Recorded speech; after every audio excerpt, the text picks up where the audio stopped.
Dear friends, Bible आधारित पुरुषत्व और नारीत्व के धारावाहिक के आज का जो ये भाग है, यह दूसरा भाग है।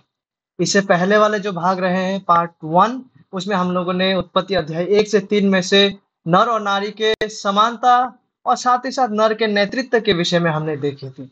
और आइए आज के इस भाग में इसी विषय को आगे बढ़ाते हुए बाइबल आधारित पुरुषत्व और नारीत्व के परिभाषा और चित्रण को देखते हैं इन पार्ट 2। और इसके लिए डॉक्टर जॉन पाइपर का द्वारा दिया गया बिब्लिकल डेफिनेशन बहुत ही मददगार साबित होने वाले हैं, विशेषकर पुरुषत्व और नारीत्व को लेकर। सबसे पहले हम पुरुषत्व के विषय में देखेंगे बारीकी से, एंड देन हम आगे चलकर नारीत्व के विषय में देखेंगे।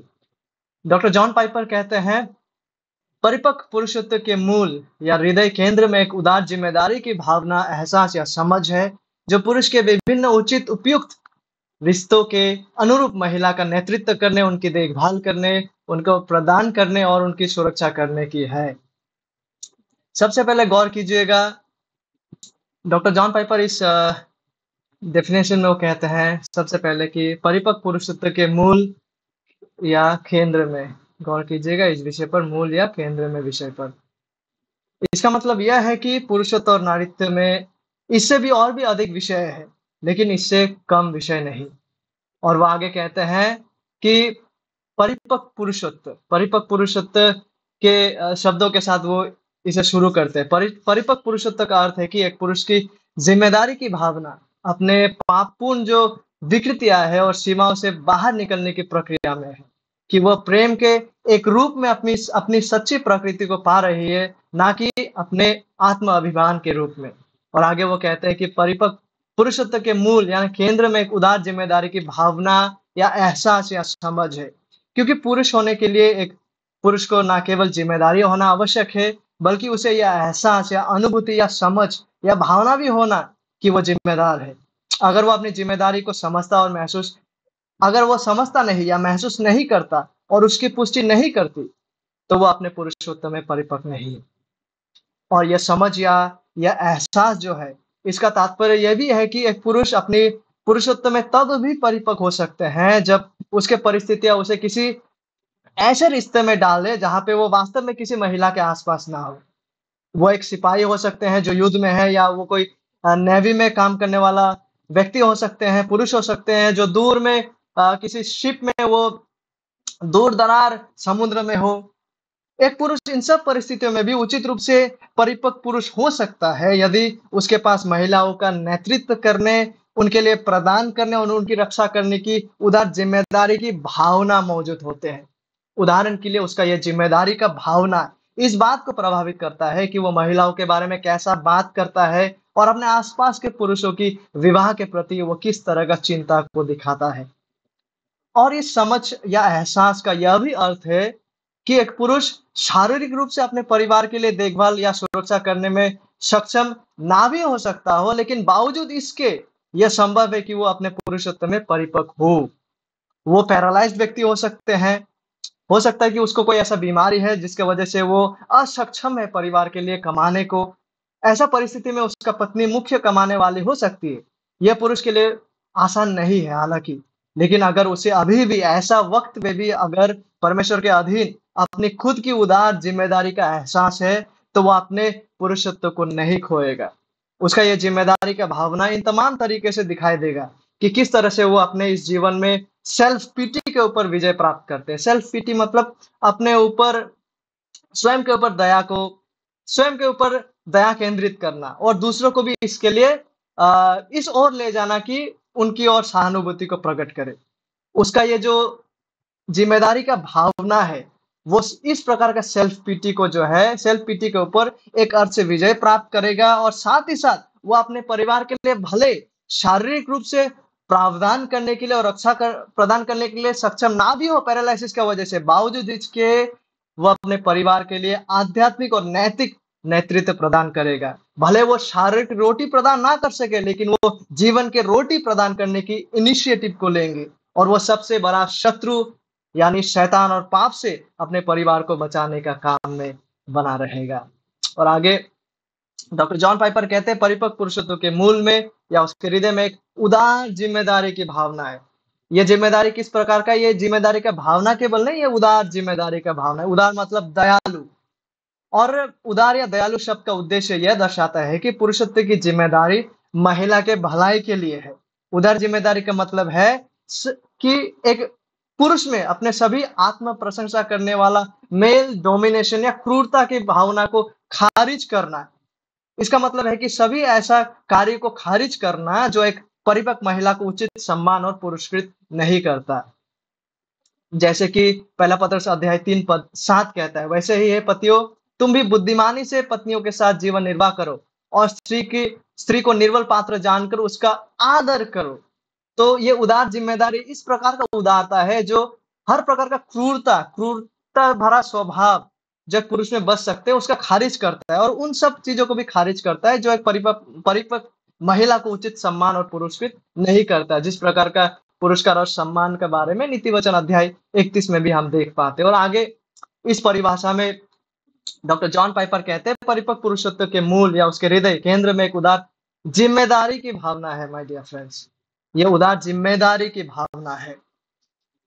ये जिम्मेदारी शब्द का उद्देश्य इस बात पर जोर देना है कि पुरुषत्व परमेश्वर द्वारा दिया गया एक भरोसा है जो सभी प्राणियों की भलाई के लिए है, ना कि पुरुषों के लिए अपने स्वयं के आत्म प्रशंसा या अहंकार संतुष्टि के लिए इसका प्रयोग करने का अधिकार। जिम्मेदारी शब्द का अर्थ है कि पुरुषों को महिलाओं के संबंध में उनका नेतृत्व, उनका प्रावधान और उनका सुरक्षा के लिए अद्वितीय रूप से जवाबदेह ठहराया जाएगा। इस विषय को हम उत्पत्ति अध्याय 3 पद 9 में भी देख पाते, जिसे हम लास्ट टाइम भी देखे थे कि पतन के बाद किस प्रकार से परमेश्वर पहले आकर आदम को पुकारते हैं कि तू कहाँ है। देखिए, हवा ने पहले पाप किया था, लेकिन परमेश्वर ने पहले हवा की तलाश नहीं की। आदम को बगीचे में परिवार के नैतिक जीवन के लिए परमेश्वर को पहला हिसाब देना आवश्यक था। इसका मतलब यह नहीं कि महिलाओं की कोई जिम्मेदारी नहीं होता है, बिल्कुल नहीं। हम इस विषय को आगे देखेंगे कि उनके भी जिम्मेदारियां हैं, लेकिन इसका सीधा सा मतलब यह है कि पुरुष एक अद्वितीय और प्राथमिक जिम्मेदारी को वहन करता है। और आगे इस परिभाषा में भरा चित्रण में हम देख पाते हैं कि परिपक्व पुरुषत्व के मूल या उसके हृदय में एक उदार जिम्मेदारी की भावना या एहसास और समझ है जो पुरुष के विभिन्न उचित उपयुक्त रिश्तों के अनुरूप महिला का नेतृत्व करने, कृपया गौर कीजिएगा इस शब्द को, कि नेतृत्व करने की ओर आगे ले जाते। आइए इस नेतृत्व शब्द को समझने का प्रयास करते हैं, क्योंकि नेतृत्व शब्द को भिन्न भिन्न प्रकार से आज जगत में इसका परिभाषा को गलत तरीके से व्याख्या किया गया है। तो हम बाइबल आधारित रीति से आइए इस नेतृत्व करने का सच्चाई को समझने का प्रयास करते हैं। सबसे पहले नेतृत्व करने का मतलब क्या हो सकते हैं? सबसे पहले परिपक्व पुरुष अपने लिए सेवा प्राप्त करने की मांग में नहीं, बल्कि महिलाओं की भलाई के लिए सेवा करने और बलिदान करने की शक्ति में अभिव्यक्त होता है। नेतृत्व एक मांग करने वाला व्यवहार नहीं है, यह किसी लक्ष्य की ओर आगे बढ़ाना है। और वो लक्ष्य क्या है? वो लक्ष्य मसीह में पवित्रता और धार्मिकता का है, जैसे कि हम इफिसियों अध्याय 5 में देख पाते हैं। हे पत्नियों, अपने अपने पति के ऐसे अधीन रहो जैसे प्रभु के। हे पतियों, अपने अपनी पत्नी से प्रेम रखो जैसे मसीह ने भी कलीसिया से प्रेम करके अपने आप को उसके लिए दे दिया, कि उसके वचन के द्वारा जल के स्नान से शुद्ध करके पवित्र बनाए। तो नेतृत्व करना किस प्रकार से है? नेतृत्व करना इस प्रकार से है कि परिपक्व पुरुष तो अपने लिए सेवा प्राप्त करने की मांग में नहीं, बल्कि महिला की भलाई के लिए सेवा करने और बलिदान करने की शक्ति में अभिव्यक्त होता है, जो कि उस महिला का पवित्रता की ओर उसे बढ़ाना शामिल है। और दूसरा महत्वपूर्ण विषय जब हम नेतृत्व करने के विषय में बात करते हैं, वह यह है कि परिपक्व पुरुषत्व स्त्री पर मसीह के अधिकार को धारण नहीं करता, बल्कि मसीह के अधिकार का वकालत करता है, मसीह के अधिकार के लागूकरण के लिए कार्य करता है। देखिए, एक पति दुल्हन को सिर्फ अपने लिए नहीं, बल्कि मसीह के लिए तैयार कर रहा है। वह सिर्फ मसीह के तौर पर ही नहीं, बल्कि मसीह के लिए भी वो काम कर रहा है। मुख्य रूप से वो मसीह के लिए अपने दुल्हन को तैयार कर रहा है। तो यही इस दूसरा बिंदु का मुख्य विषय है। और नेतृत्व करने के विषय में जब हम बात करते हैं, तो तीसरा महत्वपूर्ण विषय इसमें यह है कि परिपक्व पुरुषत्व को हर कार्य की पहल करने की आवश्यकता नहीं, बल्कि पहल का एक इनिशिएटिव लेने का एक सामान्य पैटर्न, एक जनरल पैटर्न प्रदान करने की जिम्मेदारी महसूस होती है। देखिए, एक परिवार में पति सारी सोच और योजना नहीं बनाता, उसका नेतृत्व जनरली सामान्य रूप से पारिवारिक जीवन के लिए आध्यात्मिक, स्पिरिचुअल और नैतिक मोरल योजना बनाने और उसे आगे बढ़ाने की जिम्मेदारी लेता है। यहाँ पे जनरली कहा गया है कि सामान्य रूप से पतिये जो है इस पैटर्न को प्रदान करते हैं, क्योंकि स्पेसिफिकली निर्दिष्ट रूप से दैनंदिन जीवन के कई समय और कई क्षेत्र ऐसे होते हैं जहाँ पत्नी लोग जो है वो सभी प्रकार की योजना और पहल को करती है। लेकिन पहल का एक सामान्य स्वर, एक जनरल जो पैटर्न है, जिसे विकसित किया जाना चाहिए, जिसे पति द्वारा बनाए रखा जाना चाहिए।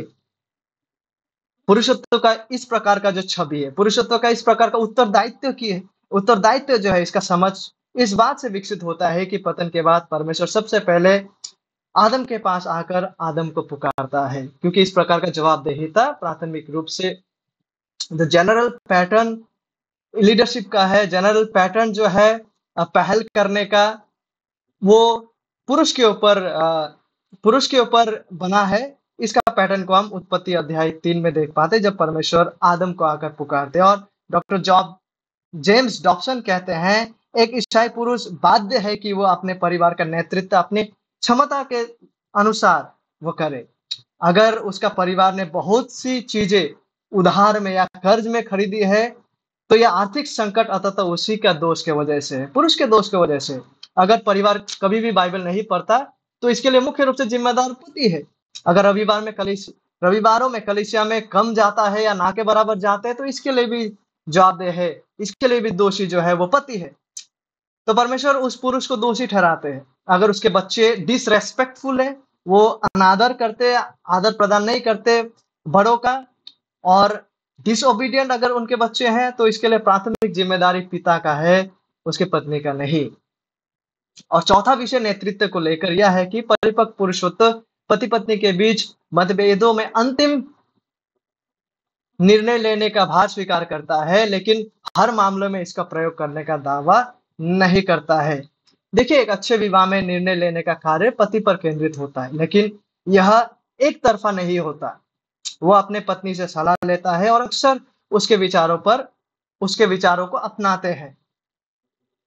इस प्रकार का समझ को हम कहाँ से प्राप्त करते हैं? क्योंकि महिला और पुरुष दोनों ही परमेश्वर के स्वरूप में बनाए गए हैं, सृजे गए हैं, और यह उस प्रेम में निहित है जो इस विवाह संबंध को नियंत्रित करता है। और दोनों ही, क्योंकि परमेश्वर के वारिस है, उसके समान रूप से उत्तराधिकारी है, इसलिए पुरुषोत्तम पति पत्नी के बीच मतभेदों में अंतिम निर्णय लेने का भार स्वीकार करता है, लेकिन हर मामलों में इसका प्रयोग करने का दावा नहीं करता। और नेतृत्व करने के विषय में जो छठी विषय है वो यह है कि परिपक्व पुरुषोत्तम परिवार में तब अभिव्यक्त होता है, तब प्रदर्शित होता है, जब माता पिता दोनों उपस्थित हो और परिवार का मानक तोड़ा गया हो, और पति बच्चों को अनुशासित करने में पहल करता है। वो पति है जो बच्चों को अनुशासित करने में पहल करता है, इनिशिएटिव को लेता है। देखिए, बच्चों को अपने माता पिता को दोनों को ही समान रूप से आदर देना चाहिए। माता और पिता दोनों ही घर में सम्मानित शिक्षक है। माताएं अपने बच्चे के प्रति अधिकार और नेतृत्व के अधिकार रखती है, जैसे कि उनके पति रखते हैं। लेकिन जब मम्मी और पिताजी दोनों ही मौजूद होते हैं, तो पिताजी बच्चों को अनुशासित करने का जिम्मा को लेते हैं। इस विषय को हम इफिसियों अध्याय 6 पद 1 और 4 में देख पाते हैं। सबसे पहले देखिए, पद 1 में कहा गया कि बच्चों प्रभु में अपने माता पिता की आज्ञा मानो, दोनों का, क्योंकि यह उचित है। फिर पद 4 में देखिए, कहा गया आप जो पिता है अपने बच्चों का क्रोध नहीं भड़काए, बल्कि प्रभु के अनुरूप शिक्षा और उपदेश द्वारा उनका पालन पोषण करे। देखिए, अनुशासन की जिम्मेदारी माता पिता दोनों का है, और बच्चों को दोनों का बहुत सम्मान करना चाहिए, लेकिन घर के नैतिक जीवन और अनुशासन के लिए पिता पर विशेष जिम्मेदारी होते हैं। और आगे चलकर सातवां विषय जिसे हम देख पाते हैं वो यह है कि परिपक्व पुरुषोत्तम यह मानते हैं और ऐसा एहसास करता है कि नेतृत्व का आह्वान मन फिरा और विनम्रता और जोखिम उठाने का आह्वान है। यह जोखिम उठाने का आह्वान है, यह इस प्रकार का नेतृत्व है। माय डियर फ्रेंड्स, देखिए, हम सभी पापी हैं। हमारे पाप ने पुरुषत्व और नारीत्व को विकृत कर दिया है, इसलिए नेतृत्व करने की जिम्मेदारी लेना एक सावधान और विनम्र कार्य होना चाहिए। हम जो पुरुष हैं, हम पुरुषों के रूप में हमें इसे स्वीकार करना चाहिए कि ऐतिहासिक रूप से हिस्टोरिकली पुरुषों की ओर से गंभीर दुर्व्यवहार हुए हैं। हमारे जीवन में हमारी निष्क्रियता या हमारे डोमिनेशन, तानाशाही बर्ताव पर पश्चाताप करने के लिए हमारे पास पर्याप्त कारण है। कुछ लोगों ने अपनी पत्नियों को नेग्लेक्ट किए हैं और अपना समय को कहीं और इधर-उधर घूमने में उन्होंने समय व्यतीत किए हैं। अपने-अपने पत्नियों को नेग्लेक्ट करते हुए अन्य लोगों ने बहुत अधिक अधिकार जताए हैं, डोमिनेट किए हैं, और कठोर स्वभाव और जो तुच्छ प्रकार के स्वभाव है उसे प्रकट किए और अपने कामों के द्वारा ये इशारा और ये आभास को दिया है कि पत्नियाँ गैर ज़िम्मेदार या मूर्ख होते हैं। हमें अपनी असफलता और अपनी ज़िम्मेदारियों से दूर भागने या उनसे आगे निकलने की बचे हुए प्रवृत्ति के लिए परमेश्वर के सम्मुख खुद को विनम्र करना चाहिए। क्योंकि नेतृत्व का आह्वान किसी महिला से खुद को ऊपर उठाने का आह्वान नहीं है। यह महिलाओं पर हावी होने, उन्हें छोटा करने का आह्वान नहीं है। नेतृत्व करने का आह्वान खुद को नम्र बनाने और महिला के साथ हर उपयुक्त एवं उचित अलग-अलग रिश्तों के लिए उपयुक्त तरीके से एक सर्वेंट लीडर बनने का ज़िम्मेदारी लेने का आह्वान है। तो जब नेतृत्व करने के विषय में हम बात करते हैं, तो बाइबल इन तमाम विषयों को व्याख्या करता है या हमें दिखाते हैं। और आगे इस डेफिनेशन के द्वारा प्रदान किया गया चित्रण में हम देख पाते हैं कि परिपक्व पुरुषत्व के मूल या उसके केंद्र में एक उदार जिम्मेदारी की भावना या एहसास और समझ है, जो पुरुषों के विभिन्न उपयुक्त अ, रिश्तों के अनुरूप महिला का इस नेतृत्व करने के विषय में हमने अभी-अभी देखे, लेकिन साथ ही साथ नेतृत्व के साथ-साथ उनकी देखभाल करना, उनको प्रदान करना भी मौजूद है। पुरुष को महिला की देखभाल करने की जिम्मेदारी महसूस करनी चाहिए। इसको कहने का तात्पर्य यह नहीं कि महिलाओं को परिवार या समाज के लिए सामान्य रूप से सहयोग या कार्य नहीं करना चाहिए, बिल्कुल इसको कहने का तात्पर्य वो नहीं है। ऐतिहासिक रूप से महिलाओं ने हमेशा सहयोग और सहायता किए हैं, क्योंकि घरेलू जीवन के बहुत से कामों में परिवार के जीवन को बनाए रखने के लिए महिलाओं की ओर से असाधारण श्रम की आवश्यकता होती है। नीति वचन अध्याय 31 चैप्टर 31 में परिवार के व्यवहारिक और व्यावसायिक मामलों में बहुत सक्षम पत्नी का चित्रण को पेश किया गया है, जिसे हम प्रोवर्ब्स 31 में देख पाते हैं। अतः जब कहा जा रहा है कि पुरुष को नारी की देखभाल करने की उदार जिम्मेदारी महसूस करनी चाहिए, तो इसका मतलब यह है कि जब खाने के लिए रोटी या अनाज नहीं होती है, तो वो पुरुष है जिसे इसका मुख्य दबाव महसूस होना चाहिए कि वो कुछ करे और अपने घर के लिए उसे कमाए। यह उत्पत्ति इस विचारधारा, इस शिक्षण को हम उत्पत्ति 3 में देख पाते हैं। हालाँकि उत्पत्ति 3 में अभिशाप के विषय में वर्णन किया गया है, लेकिन यह अभिशाप नहीं है कि पुरुष को परिवार के लिए रोटी कमाने के लिए खेत में काम करना चाहिए। जाहिर है कि परमेश्वर के मन में शुरू से ही यह था कि पुरुष रोटी कमाने वाला श्रम के माध्यम से परिवार को बनाए रखने की विशेष जिम्मेदारी को निभाएगा। पवित्र शास्त्र से एक और संकेत मिलता है कि परमेश्वर पति और पत्नी के रिश्ते को इस तरह से चाहता है जैसे मसीह कलीसिया का सिर के रूप में है, जिसे हम इफिसियों अध्याय 5 पद 23 में देख पाते हैं, जिसके अनुसार पुरुष अपने पत्नी के प्रति ऐसा ही भूमिका को निभाता है।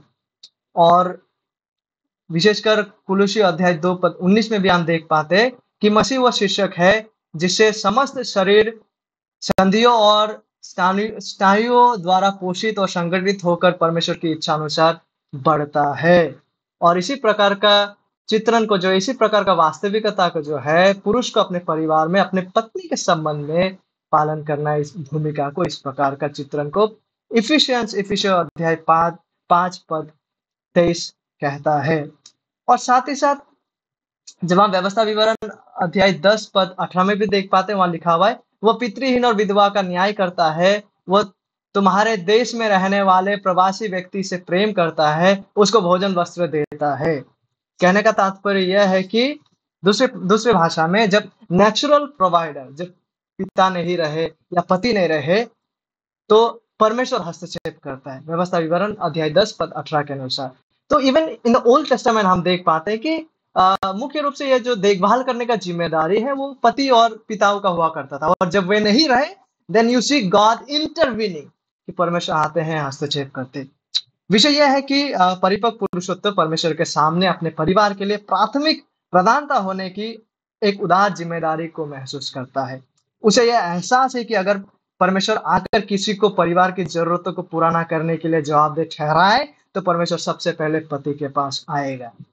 यही बात उन पुरुषों और महिलाओं को के लिए भी लागू होता है जो सामाजिक समूह में निवास करते हैं, जो अविवाहित स्थिति में है और किसी-किसी संगठनों में काम करते हैं और भिन्न-भिन्न जगहों में रहते हैं, कि परिपक्व पुरुषों को यह एहसास और समझ है कि यह मुख्य रूप से, केवल रूप से नहीं लेकिन मुख्य रूप से उनकी ज़िम्मेदारी है कि वो ये देखें कि प्रावधान रहे, कि सुरक्षा मौजूद हो।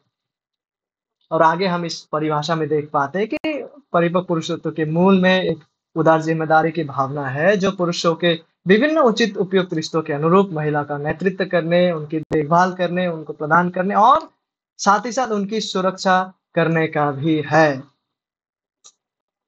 देखिए, इस विषय को सोचिए कि मानिए कि एक पुरुष और एक महिला, वो महिला हो सकता है उसका पत्नी है या उसका बहन, उसका दोस्त या उसका सहकर्मी या कोई अजनबी, सड़क में चल रहे हैं और सड़क में चलते वक़्त तभी कोई हमलावर कोई लकड़ी या कुछ भी वस्तु से लेकर उसे हमला करने के लिए उन उन दोनों को हमला करने के लिए सामने आते हैं।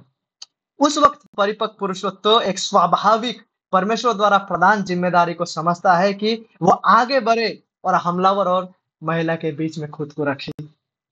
और ऐसा होने पर नारी को कायर नहीं कहा जा सकता, नारी को कायर नहीं समझा जा सकता क्योंकि वो इस पुरुषत्व का सेवा को पाने के लिए स्वाभाविक रूप से योग्य महसूस करती है। और हो सकता है कि वो इस समय पुरुष से ज़्यादा साहसी हो, वो नारी, वो खुद भी कोई निडर काम करने के लिए तैयार हो, लेकिन माय डियर फ्रेंड्स, महिलाओं और बच्चों को पहले लाइफ जैकेट दिया जाता है, उनको पहले लाइफ बोट में डाला जाता है। इसलिए नहीं कि पुरुष अधिक बेटर स्विमर्स है, माइकल फेल्प्स जैसे, लेकिन इसलिए कि सम्मानजनक योग्यता की गहरे भावना के कारण। महिलाओं की रक्षा के लिए खतरा स्वीकार करना पुरुषत्व का गुण है। हो सकता है कि खतरे के ऐसा स्थिति में महिला के पास बचाव करने के लिए और भी बेहतर ताकतें हो सकता है कि वो महिला ब्लैक बेल्ट एक्सपर्ट हो कराटे में, हो सकता है कि वो किसी लकवाग्रस्त पुरुष को बचाने के लिए जी जान से लड़े और जरूरत पड़ने पर उसके लिए अपना जान को भी दे दे। लेकिन इन सब के बावजूद सामान्य तौर पर पुरुषत्व की अनोखी बुलाहट, जिस बुलाहट से पुरुषत्व को बुलाया गया है, वो बिल्कुल भी कम नहीं होता है। कि विशेषकर जब वह और उसकी सहकर्मी महिला या महिला साथी एक साथ किसी खतरे के सामने पड़े रहते हैं, तो पहल, रक्षा करने का पहल पुरुष को करना है। इफिसियों अध्याय 5 पद 25 में देखिए, वहाँ मैं पढ़ना चाहूँगा, हे पतियों, अपनी-अपनी पत्नी से प्रेम रखो जैसे मसीह ने भी कलीसिया से प्रेम करके अपने आप को उसके लिए दे दिया। मसीह यहाँ अपने पत्नी यानी कलीसिया को पाप और नरक से बचाने के लिए खुद को बलिदान कर दिया। मसीह इस मामले में खुद को हस्बैंड्स के लिए आदर्श के रूप में पेश करते हैं, क्योंकि हस्बैंड जो है वो पति है, वो पुरुष है, जिस प्रकार से कलीसिया का पति मसीह है। और आगे इस परिभाषा में हम देख पाते हैं कि परिपक्व पुरुषत्व के मूल, उसके केंद्र में एक उदार जिम्मेदारी की भावना और समझ है, जो पुरुष के विभिन्न उचित उपयुक्त रिश्तों के अनुरूप महिला का नेतृत्व करने, उनकी देखभाल करने, उनको उनको प्रदान करने और उनकी सुरक्षा करने की है। महिला का, माय डियर फ्रेंड्स, यहाँ पे निर्दिष्ट रूप से केवल अपने-अपने पत्नियाँ नहीं कहा गया है, क्योंकि एक अर्थ में पुरुषत्व एक पुरुष को सामान्य रूप से महिलाओं के प्रति नेतृत्व और उनका प्रावधान और उनका सुरक्षा की जिम्मेदारी महसूस करने के लिए प्रेरित करता है, केवल अपने-अपने पत्नियों या रिश्तेदारों के प्रति नहीं। देखिए, ये स्पष्ट है कि नेतृत्व, प्रावधान और सुरक्षा का स्वरूप पुरुष और महिला के बीच के विभिन्न उचित रिश्तों के प्रकार के अनुसार भिन्न-भिन्न होंगे। यानी it will vary from what a male, कि एक पुरुष अ अ, किस भिन्न-भिन्न क्षेत्र में मौजूद है, किस भिन्न-भिन्न रिश्तों में मौजूद है, उसके अपने शादी से लेकर कोई अजनबी महिला जो सड़क को पार कर रही है, इन सब क्षेत्रों में जो है उनका ये जो ज़िम्मेदारी है, ये भिन्न-भिन्न तरीके से प्रकट होंगे। यही कारण है कि पुरुषत्व का वर्णन इस आखिरी वाक्यांश के साथ किया गया है, जिसे डॉक्टर जॉन पाइपर यहाँ कहते हैं कि परिपक्व पुरुषत्व के मूल में एक उदार जिम्मेदारी की भावना है, जो पुरुष के विभिन्न उचित उपयुक्त रिश्तों के अनुरूप महिला का नेतृत्व करने, उनकी देखभाल करने और उनकी सुरक्षा करने की है। देखिए, ये सच है कि ये सच है और ये बिल्कुल बुनियादी है कि पति और पत्नी के बीच विवाह में एक-दूसरे के प्रति ऐसा ज़िम्मेदारी होती है, जो अन्य पुरुषों या महिलाओं के प्रति उनका नहीं होते हैं। एक अटूट उनका ज़िम्मेदारी होते हैं आपस में। एक पुरुष के पास अपने घर के नेतृत्व के लिए एक अनूठी ज़िम्मेदारी है। इसका मतलब ये नहीं कि अन्य परिस्थितियों में उसका पुरुषत्व बिल्कुल गायब रह जाए, बिल्कुल नहीं। लेकिन वो बहुत मैनीफोल्ड है, वो बहुत भिन्न-भिन्न प्रकार से प्रकट होते हैं और ये ज़िम्मेदारियाँ विभिन्न प्रकार में प्रकट होता है, चाहे वो कोई ऐसा नौकरी हो जहाँ पे वो पुरुष काम करते हैं, जहाँ पे दूसरे सहकर्मी महिलाएँ मौजूद है, चाहे वो कोई बिज़नेस ऑर्गनाइज़ेशन हो जहाँ पे महिला-पुरुष दोनों एक साथ काम करते हैं, यहाँ पे भिन्न-भिन्न प्रकार से एक परिपक्व पुरुषत्व जो है, वो प्रकट होके प्रदर्शित होते हैं। विशेषकर किस प्रकार से?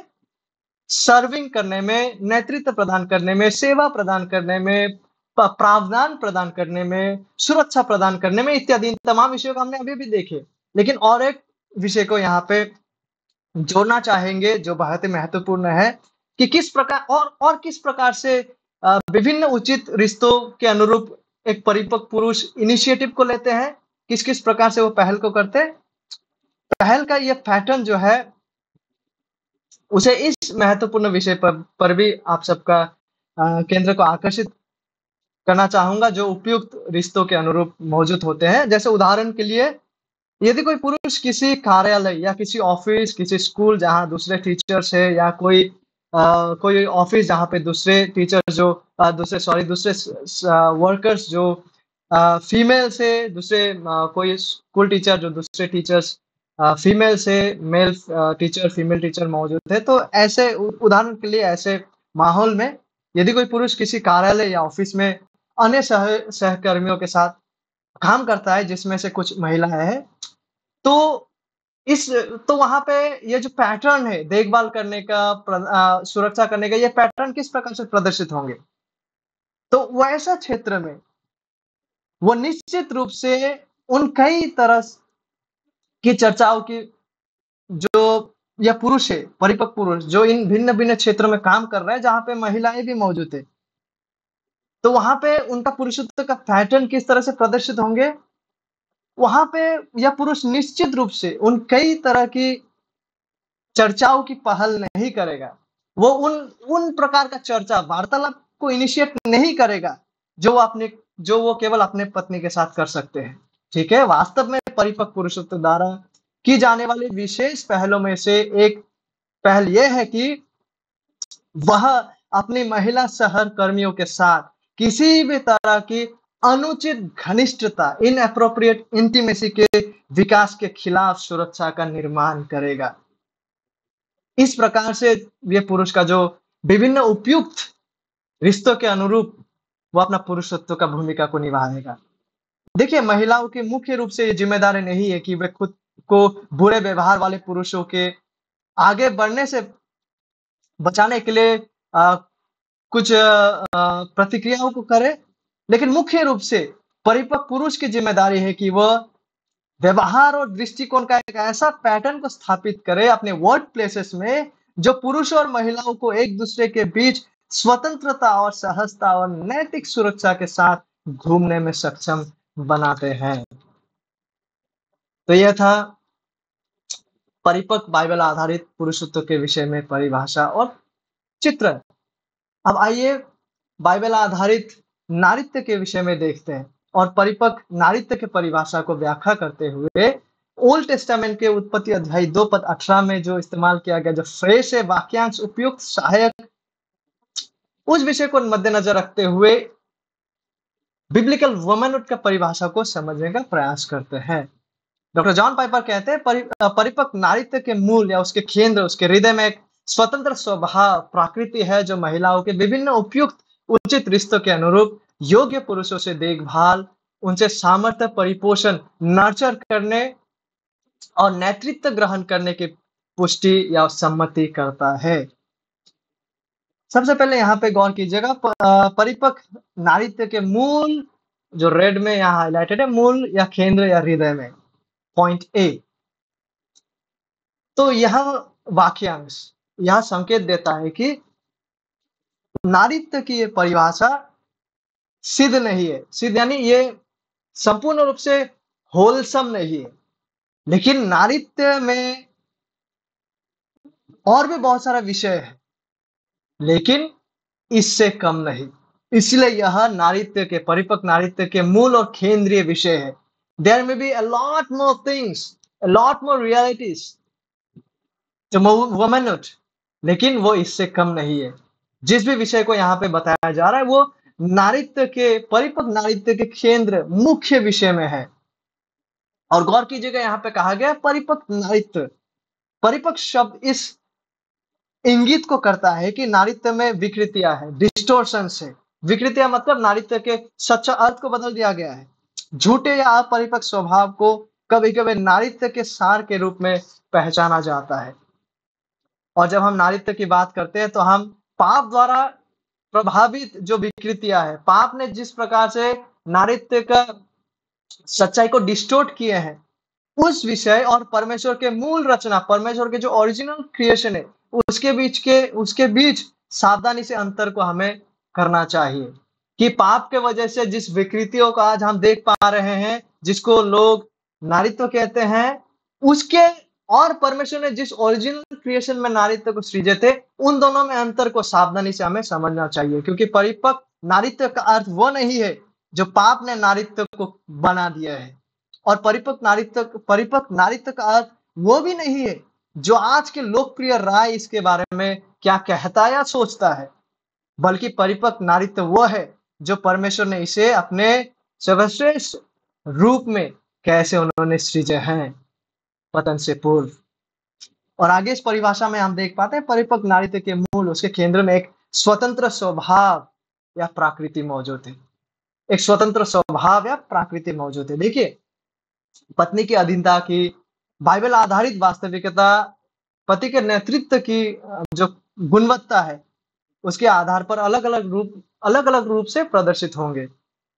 इसे सबसे बेहतर तरीके से देखा जा सकता है अगर हम अधीनता इस सबमिशन को जो है कोई निर्दिष्ट व्यवहार के संदर्भ में नहीं, कोई निर्दिष्ट प्रकार के चाल चलन या व्यवहार के संदर्भ में नहीं, बल्कि पति के अधिकार के प्रति समर्पण और उसके नेतृत्व का पालन करने की जो टेंडेंसी है, जो स्वभाव है, जो प्रकृति है एक महिला में, बाइबल आधारित महिला में, बाइबल जिस प्रकार से व्याख्या करते हैं, उस टेंडेंसी की के आधार पर इस परिभाषा को हम समझे। और इस परिभाषा के लिए बाइबल आधारित पुष्टि को हम कई जगह में पाते हैं। यहाँ पे हम पहला पत्रस अध्याय 3 पद 1 से लेकर 6 उसके केवल पहला शुरुआती पदों की ओर अपना दृष्टि को रखेंगे, जहाँ पे लिखा हुआ है, पत्नियां तुम भी अपने पति के अधीन रहो, इसलिए कि यदि इनमें से कोई ऐसा हो जो वचन को ना मानते हो, तो भी तुम्हारे भय सहित पवित्र चाल चलन को देखकर बिना वचन के अपनी अपनी पत्नी के चाल चलन के द्वारा खींच जाए। सबसे पहला विषय यहाँ पे इस विषय को स्पष्ट करना चाहूंगा कि यहाँ पे पत्रस किसी भी जो अविवाहित लड़कियां हैं जो विवाह करने जा रहे हैं, यहाँ पे आपको ये सुझाव नहीं दे रहे हैं कि आप एक अविश्वासी के साथ विवाह करें। क्योंकि यहाँ पे हमें नहीं पता कि जो विवाहित औरतें हैं उन लोगों ने किस स्थिति में कब, शायद उन लोगों ने तब शादी किए थे होंगे जब पति पत्नी दोनों ही अपरिवर्तित रहे होंगे। तो यहाँ इस पद से बिल्कुल भी इस टेक्स्ट से आउट ऑफ कॉन्टेक्स्ट लेकर बिल्कुल ये ना सोचे कि ओ यहाँ पे पत्रस कह रहा है कि कोई पति यहाँ पे जो है वचन को नहीं मानने वाला अपरिवर्तित है, तो वाह हम भी इसमें आगे बढ़ सकते हैं। बिल्कुल भी नहीं, क्योंकि वचन हमने जगह इस विषय को बिल्कुल स्पष्ट कर देता है कि साझेदारी के संबंध में जो है अनइक्वल योक नहीं हो सकते हैं। तो देखिए, परिपक्व नारीत्व के मूल में एक स्वतंत्र स्वभाव या प्रकृति है। इस विषय की ओर हम अपना केंद्र को दे रहे थे और इस विषय को समझने के लिए हम पहला पत्रस अध्याय 3 का सहायता ले रहे हैं। देखिए, यहाँ पे एक विश्वासी पत्नी का विवाह अविश्वासी पति के साथ होता है, लेकिन यह वचन स्पष्ट रूप से सिखाता है कि उसे अधीन में रहना चाहिए, लेकिन इस तरह से नहीं कि वो अपने पति के साथ पति का अविश्वास का पीछा करने लग जाए। नहीं, वास्तव में पत्नी को निर्देश दिया गया है कि वो अपने पति को कैसे बदल सकते हैं और कैसे उनको परिवर्तन की ओर ले जा सकते हैं। पत्नी अधीनता में अपने पति के नेतृत्व का समर्थन करने के लिए वो तत्परता में बने रहते हैं। लेकिन उन सब क्षेत्रों में नहीं जहाँ पे उनका पति का नेतृत्व पाप की ओर ले जाता हो। क्योंकि पति अगर चोरी करने को जाता है, पत्नी चोरी करने को नहीं जाएँगे। क्योंकि पति अगर कोई बुरा कोई प्लान योजना को बनाता है किसी के प्रति बुराई को करने के लिए, पत्नी उसमें शामिल नहीं हो जाती। अगर पति कोई बुरा चित्रणों को, छवियों को देखकर आनंदित लेते, पत्नी उसमें शामिल नहीं हो जाते। ये महत्वपूर्ण है क्योंकि एक इंसान का दूसरा इंसान के प्रति जो समर्पण होते हैं, जो सबमिशन होते हैं, वो एब्सोल्यूट नहीं होते। पति मसीह के जगह स्त्री का सर्वोच्च अधिकार नहीं ले सकता। उसे कभी भी अपने पति के नेतृत्व का, पत्नियों को कभी भी अपने पति के उस नेतृत्व का, जो नेतृत्व पाप में ले जाता है, उसका पीछा नहीं करना चाहिए। वो उसके साथ चोरी करता नहीं फिरेंगे। लेकिन जहाँ एक मसीही पत्नी को अपने पति की पापी इच्छा के विरोध मसीह के साथ खड़ा होना पड़ता है, वहाँ भी उस पत्नी के पास सबमिशन, समर्पण की भावना होती है। वह अपने रवैया और व्यवहार से दिखा सकती है कि उसे अपने पति के इच्छा का विरोध करना पसंद नहीं है और वो चाहती है कि उसका पति पाप को त्याग दे और धार्मिकता में अगुवाई करे, ताकि उसे पति को अध्यक्ष के रूप में सम्मान देने की उसकी प्रवृत्ति, इस महिला की प्रवृत्ति फिर से परिवार में सामंजस्य, हार्मनी को ले आए। परिपक्व नारीत्व का स्वभाव इसी स्वतंत्रता के रूप में अनुभव किया जाता है। इसी स्वतंत्रता, यही वो स्वतंत्र स्वभाव है। यह इसलिए है कि माय डियर फ्रेंड्स, क्योंकि यह सृष्टि में परमेश्वर के उद्देश्य की सच्चाई के अनुरूप है और वो सत्य है, यीशु मसीह कहते हैं, जो स्वतंत्र करता है। क्योंकि ऐसे-ऐसे स्वतंत्रता आज प्रचलित है, जो प्रदर्शित होते हैं, जो वाक़ई में सच्चा स्वतंत्रता है नहीं, क्योंकि वे सत्य को नकारती है और विपत्ति की ओर बढ़ रही है। उदाहरण के लिए सपोज़ 2 महिलाएँ कोई थ्रिलिंग जंप को ले रहे हैं किसी उड़ाई जहाज से। जैसे कि आज हम कई जगह में देख पाते हैं ना, वो रोपवे होते हैं, माउंटेन के ऊपर से छलांग लगाते हैं और भिन्न-भिन्न प्रकार से। तो वैसे ही ये उदाहरण को समझने का प्रयास कीजिए। 2 महिलाएँ जो है हवाई जहाज से छलांग लगाती है, ठीक है? और मुक्त गिरने की ये जो रोमांचक स्वतंत्रता है, भले ये दोनों जब छलांग लगाई है, दोनों ही ये जो एक प्रकार का फ्रीडम है, एक प्रकार का जो रोमांचक अनुभव है, उसको दोनों ही वन टाइप ऑफ फ्रीडम को अनुभव कर सकती है जब उन्होंने छलांग को लगाई है।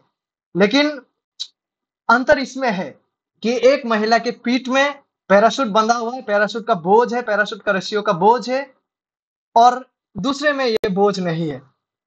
तो इन दोनों में कौन सबसे ज़्यादा स्वतंत्र है? पैराशूट के बिना जो व्यक्ति छलांग लगाए हैं, उसको हो सकता है कि उसको ये फ़ील हो कि मैं तो बहुत ही ज़्यादा स्वतंत्र हूँ। वो बहुत ही अधिक स्वतंत्रता महसूस कर सकता है, क्योंकि पैराशूट के रस्सियों का बोझ उसको बाध्यता महसूस नहीं कराते। लेकिन वो वास्तव में स्वतंत्रता नहीं है माय डियर फ्रेंड्स, क्योंकि वह ग्रेविटी के फ़ोर्स के अधीन में है और वो इस धोखे के दासत्व में है जो उससे कहता है सब कुछ ठीक है, क्योंकि वो खुद को बंधन मुक्त महसूस कर रहे हैं।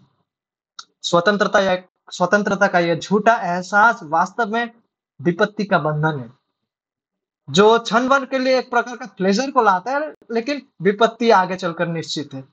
आज बहुत सी महिलाएँ और पुरुषों के लिए यही स्वतंत्रता का परिभाषा है। वो स्वतंत्रता के बारे में ऐसे ही सोच को रखते हैं, लेकिन सच्ची स्वतंत्रता परमेश्वर के वास्तविकता और सृष्टि के लिए परमेश्वर के उद्देश्य को ध्यान में रखते हैं और परमेश्वर के अच्छे योजना में आसानी से शामिल होने का प्रयास और प्रयत्न करते हैं। और बड़ा स्वतंत्रता, सबसे बड़ा ट्रू फ्रीडम तब मिलती है जब आप परमेश्वर के आत्मा द्वारा इतने बदल दिए जाते हैं कि आप वह कर सकते हैं जो आप करना पसंद करते हैं और साथ ही साथ आप ये जानते हैं कि जो आप कर रहे हैं ये परमेश्वर की योजना के अनुरूप है और जीवन और महिमा की ओर ले जाता है। आज बहुत से लोग कहते हैं कि जो एलजीबीटीक्यू सो कॉल्ड फ्रीडम, जो एलजीबीटीक्यू महिलाएं हैं, उनके लिए ये सच्ची आज़ादी है। जो एलजीबीटीक्यू जो व्यक्ति है, उनके लिए ये सच्चा आज़ादी है, ट्रू फ्रीडम है कि जिस प्रकार का आकर्षण को वो महसूस करते हैं अपना लालसा में कि उस अनुरूप वे कार्य करें, दैट इज़ फ्रीडम। कई सारे लोग ऐसा कह सकते हैं और सोच सकते हैं, लेकिन सच्ची स्वतंत्रता ऐसा व्यभिचार के खिलाफ परमेश्वर के न्याय को और एक नर और एक नारी के बीच विवाह के परमेश्वर की रचना को नजरअंदाज नहीं कर सकता। इसीलिए सच्चे स्वतंत्रता हमारे लालसाओं के आगे झुकना नहीं है। यह हमारे पापी स्वयं के बंधन से मुक्त होने के लिए परमेश्वर की शक्ति की कभी-कभी हो सकता है दर्दनाक और आश्चर्यजनक खोज है।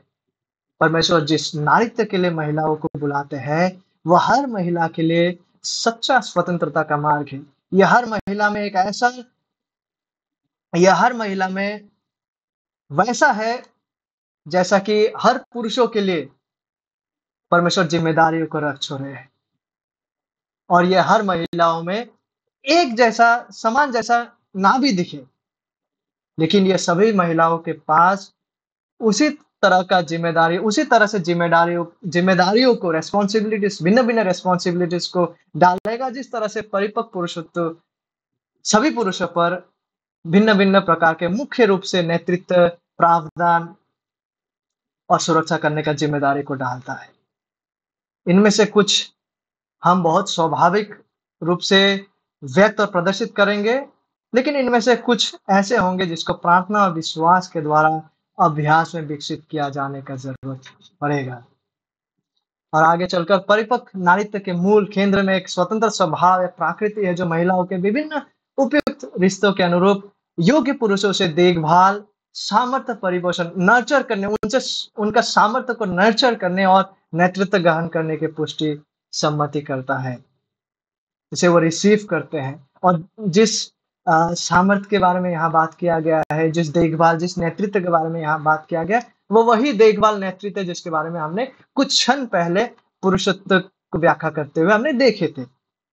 इस बात को भी स्वीकार किया जाता है कि ऐसा शक्ति और नेतृत्व है, जो एक महिला के लिए योग्य नहीं है, महिला के पुष्टि के लिए योग्य नहीं है।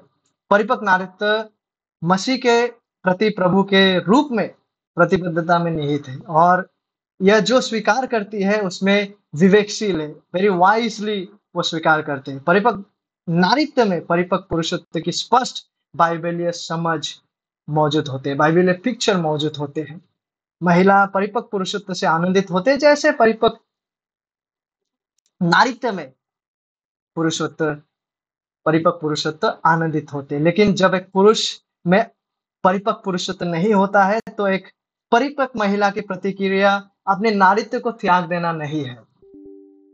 जब एक पुरुष में परिपक्व पुरुषत्व मौजूद नहीं होते हैं तो वैसे समयों में भी एक परिपक्व महिला को अपने जो नारीत्व है उसको त्याग देने का विषय वो नहीं है, बल्कि उसकी नारीत्व के जो चीज है, नारीत्व की जो सच्चाई है उसे उसी प्रकार उसे बनाए रखना है। भले भले ही पुरुष अपरिपक्व है, बावजूद इसके नारी को अपने नारीत्व को त्यागना नहीं है, वरन उसी प्रकार से उसे बनाए रखने हैं जिस प्रकार से परमेश्वर ने उन्हें डिजाइन किए हैं। लेकिन साथ ही साथ वो ये भी जानती है कि उसके नारीत्व की प्राकृतिक जो अभिव्यक्ति है, उस अपरिपक्व पुरुष की उपस्थिति की वजह से वो बाधित होंगी। एक प्रकार से वहां पे जो है ऑब्स्टिकल पहुंचेंगे। हाउएवर जब हम नारीत्व की परिभाषा को देखते हैं, हम यहाँ पे 3 महत्वपूर्ण विषय को देख पाते हैं। वो सबसे पहले वो अ, पुष्टि करते हैं, योग्य पुरुषों से देखभाल, उनका सामर्थ्य का परिपोषण करना और उनका नेतृत्व ग्रहण करना को पुष्टि करता है। पुष्टि का अर्थ है कि परिपक्व नारीत्व उस तरह की पुरुषत्व और नारीत्व की समर्थन और वकालत करती है जिसका आज हम अध्ययन कर रहे हैं शुरू से, और उनका वो स्वीकार भी करते हैं। स्वीकार करने का अर्थ है कि परिपक्व नारीत्व योग्य पुरुषों की शक्ति और नेतृत्व को स्वीकार करने में सहज और प्रसन्न महसूस करती है। हम इसे कैसे जानते हैं? इसे हम मुख्य रूप से देख पाते हैं कि पतन से पूर्व जिस प्रकार से आदम को जिम्मेदारी दिया गया था नेतृत्व करने का, जिस प्रकार से उपयुक्त सहायता के रूप में आदम का समर्थन करने, आदम का सहयोग करने के लिए उनके सबमिशन में रहते हुए महिला को सृजा गया था। हम इस सच्चाई को पतन से पूर्व देख पाते हैं और वहाँ पे उत्पत्ति अध्याय 1 हमसे ये भी बताते हैं कि वो सब कुछ अच्छा था। इसका मतलब अवश्य वहाँ पे वो लोग एक ऐसा ये भिन्न ज़िम्मेदारियों के बावजूद वो आनंदमय एक स्थिति में था। ठीक है? इसलिए जो परिपक्व नारीत्व है, वो परिपक्व पुरुषत्व के शक्ति और नेतृत्व को स्वीकार करने में सहज और प्रसन्न, आनंदित महसूस करते हैं। इस सच्चाई को हम अ, पतन के पूर्व भी देख पाते हैं, जब सब कुछ अच्छा था, बहुत अच्छा था इनफैक्ट उत्पत्ति अध्याय 1 पद 31। वही प्रसन्नता का प्रक्रिया को हम इफिसियों अध्याय 5 पद 21 से 33 में देख पाते हैं, जहाँ पति और पत्नी को अपने रिश्ते को मसीह और कलीसिया के रिश्ते के अनुसार गठित करना है। और यहाँ पे जब योग्य पुरुषों से देखभाल और साथ ही साथ योग्य पुरुषों के सामर्थ्य को परिपोषण या नर्चर करने के विषय में जब यहाँ पे बात किया गया है, इसका मतलब यह है कि एक परिपक्व महिला पुरुषत्व के संसाधनों को पोषित और मजबूत करती है। जैसे उत्पत्ति अध्याय 2 पद 18 में एक उपयुक्त सहायक की जिम्मेदारी थी।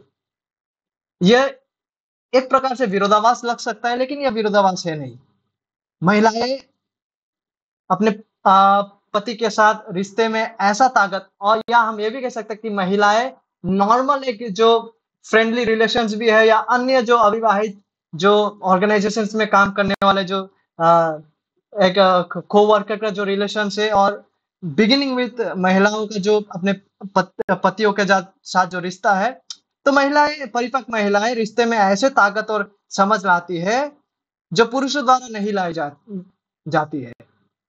परिपक्व महिलाएं पोषण देने वाले ताकत और गहन समझ लाती है जो पुरुषों को मजबूत और समझदार बनाती है और जो रिश्ते को फलवंत बनाती है, मुख्य रूप से विवाहित जीवन में। जब भी कोई पूछता है कि क्या महिलाएं पुरुष की तुलना में अधिक कमजोर है या पुरुषों की तुलना में अधिक प्रतिभाशाली है, तो एक अच्छा जवाब होगा कि कुछ मायने में महिलाएं कमजोर है और कुछ मायने में पुरुष कमजोर है। कुछ मायने में महिलाएं अधिक प्रतिभाशाली है और कुछ मायने में पुरुष अधिक प्रतिभाशाली है। और जो व्यक्ति यूं ही ये मान लेता है कि पुरुष अपनी ताकत के कारण अधिक श्रेष्ठ है, अधिक महान है, उसे इन वास्तविकताओं पर विचार करना चाहिए। इन वास्तविकताओं पर जरा सोचिए कि वाहन दुर्घटनाओं में, ठीक है, जो कार एक्सीडेंट्स है या रेकलेस ड्राइविंग के जो एक्सीडेंट्स है, उसके मामलों में महिलाओं के तुलना में कितना अधिक पुरुषों को गिरफ्तार किए गए हैं। महिलाओं के तुलना में पुरुषों द्वारा कितने अधिक अपराध किए जाते हैं। महिलाओं के तुलना में कितना अधिक पुरुष जेल जाते हैं। और लगभग सभी यौन उत्पीड़न पुरुष द्वारा किए जाते हैं, जो ये दिखाते हैं कि किसी भी जेंडर्स में दूसरे से श्रेष्ठ होने का दावा करना एक प्रकार से मूर्खता है। पुरुष और महिला जैसे कि परमेश्वर ने हमें बनाए हैं, हम 100 तरीके से हम भिन्न हैं। एक अर्थ में हम एक है, लेकिन 100 तरीके से हम भिन्न हैं। अतः परमेश्वर चाहते हैं कि वे पुरुष और महिला एक दूसरे के लिए पूर्ण पूरक बने। पूर्ण पूरक मतलब कॉम्प्लीमेंट्री बने।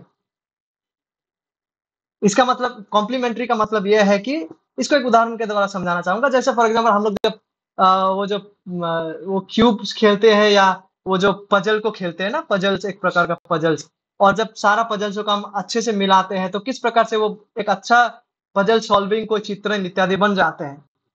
तो एक अर्थ में उसी प्रकार से महिला और पुरुष एक दूसरे के लिए पूर्ण परख है। वो परमेश्वर चाहते हैं कि हम कॉम्प्लीमेंट्री हो, ताकि जब साथ में जीवन पर विचार किया जाए, सिर्फ विवाहित जीवन में नहीं, तो पुरुषत्व की कमजोरियां ना रहे और महिला की कमजोरियां ना रहे, वरन वे एक दूसरे को कॉम्प्लीमेंट करे, एक दूसरे के लिए कॉम्प्लीमेंट्री बने, पूरक बने, जो एक दूसरे के लिए अलग अलग ताकतों को सामने लाते हैं। पुरुष और नारी तो एक दूसरे की नकल करने के बजाय पूरक होना चाहिए। पुरुष और नारियों को पूरक यानी कॉम्प्लीमेंट्री होना चाहिए, यानी हमारे निर्बलताओं के बावजूद परमेश्वर ने जो भी हमें दाने दिए हैं, जो भी हमें प्रतिभाएं दिए हैं, हमारे निर्बलताओं के बावजूद हम एक दूसरे को सराहते हुए अपने अपने अपने जो प्रतिभाएं हैं उसका इस्तेमाल करते हुए, ताकि हम एक दूसरे को कॉम्प्लीमेंट करें, जैसे कि एक पजल का चित्रण को एक साथ लाने के जैसे, क्योंकि परमेश्वर ने इसी डिजाइन से हमें बनाए हैं कि हम एक दूसरे को अलग अलग ताकतों के द्वारा एक दूसरे को कंप्लीट करें, अलग अलग ताकतों को हम एक दूसरे के लिए सामने लेकर आए। पुरुषत्व और नारीत्व एक दूसरे की नकल करने के बजाय हमें एक दूसरे को कॉम्प्लीमेंट करना है। परमेश्वर की नजर में पुरुष और महिला समान मूल्य और गरिमा के हैं। दोनों परमेश्वर के स्वरूप में बनाए गए हैं और ब्रह्मांड में पूरी तरह से हम अद्वितीय हैं। इसी को बाइबल आधारित कॉम्प्लीमेंटेरियनिज्म कहते हैं, माय डियर फ्रेंड्स। यानी हम एक है, लेकिन बावजूद इसके हम भिन्न भी है, और इस भिन्नता के बावजूद हम एक दूसरे को सराहेंगे, हम एक दूसरे के लिए ताकत बनेंगे, एक दूसरे के लिए हम पूरक बनेंगे, एक दूसरे को हम कॉम्प्लीमेंट करेंगे। और परमेश्वर यही चाहते हैं। ये केवल विवाहित बंधन के लिए नहीं, लेकिन जो भी अन्य, चाहे वो भाई बहन के रिश्ते हो, दोस्तों के रिश्ते हो इत्यादि। और इसी सच्चाई को हमें विश्वास करने के लिए तत्पर होना है। And we are to hold on to it. हमें इस सच्चाई को थामे रखना है। आई होप आज के इस परिभाषा और चित्रण को हम समझ पाए हैं। परमेश्वर इन सच्चाइयों को हमें समझने के लिए सहायता करे, ताकि हम बाइबल आधारित पुरुषत्व और नारीत्व का चित्रण और परिभाषा को समझ सके, ताकि परमेश्वर जिस रूप में चाहते हैं कि हम बर्ताव करें एक नर और नारी के रूप में एक दूसरे के संबंध में, ताकि उस दिशा में हम प्रगति करें। Let us pray. डियर